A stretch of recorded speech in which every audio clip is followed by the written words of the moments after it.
देखिए, साल 2023 की पहली मुलाकात इमरान खान साहब से अब से कुछ देर पहले हुई है। इस मुलाकात में उन्होंने साल नौ पर नेक तमन्नाओं का इजहार किया, लेकिन साथ ही कौम को ये भी बताया कि ये साल बहुत ही ज़्यादा मुश्किल होने वाला है, सियासी तौर पर भी और मुआशी तौर पर भी, क्योंकि जहाँ पर मुल्क पहुँच चुका है वहाँ से रिकवरी बहुत मुश्किल होगी। उन्होंने नए इंतखाबात का या कबल वक्त इंतखाबात का मुतालबा एक बार फिर दोहराया। साथ ही इस्टेब्लिशमेंट के हवाले से उन्होंने कहा कि उनके कंधों पर भी भारी जिम्मेदारी आयद है।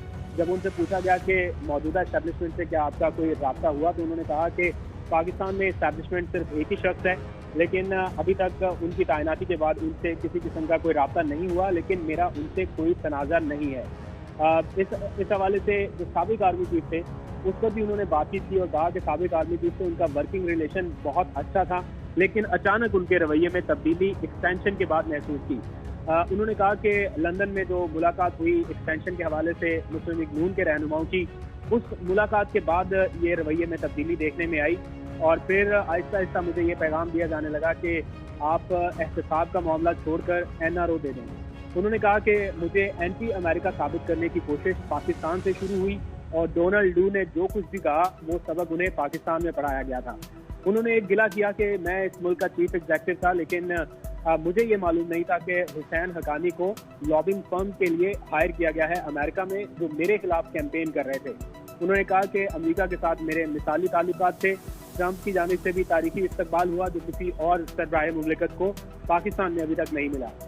साथ ही उन्होंने कहा कि ये एक बड़ी ब्रेकिंग न्यूज़ उन्होंने दी है कि हमारे 3 अरकान पंजाब असम्बली को एतमाद के वोट से बाहर रहने के लिए दबाव डाला जा रहा है और 3 अरकान ने आके उनसे इस बारे में तफसीलात शेयर की हैं कि कौन कहां से कैसे पैगामात उन्हें भेज रहा है और कहा जा रहा है कि आप वोटिंग के मामले पर एब्सटेन करें।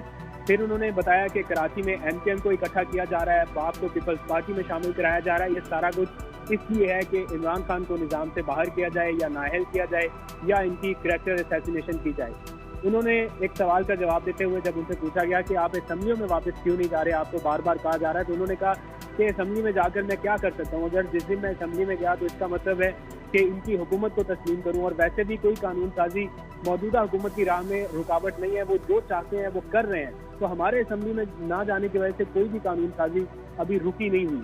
मजीद भी उन्होंने मुल्क की मुआशी सूरत-ए-हाल, अफगानिस्तान के मामलात और मुल्क में बढ़ती हुई जो दहशतगर्दी की सूरत-ए-हाल है उसके बारे में भी बातचीत की। उन्होंने कहा कि उन्हें सफारतकारी के बारे में और ख़ास तौर पर अफगान मामले का कोई इल्म नहीं है।